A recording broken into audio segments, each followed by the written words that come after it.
As part of 35.2, we have introduced complex parameters in corner radius ML.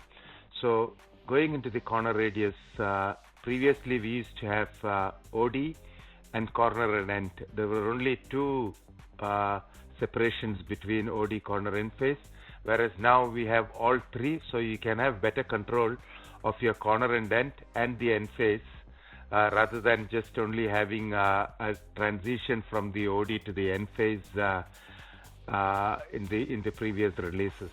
We have also introduced complex parameters to give you better control of your relief angles and land width. So if you go in here, if you go into the constant transition, constant function, you can see here, so you can control where your transition happens from the OD to the corner to the end face.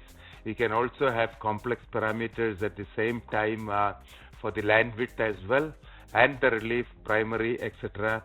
So this is to give you better control of your corner radius tools on your relief and the land width, etc.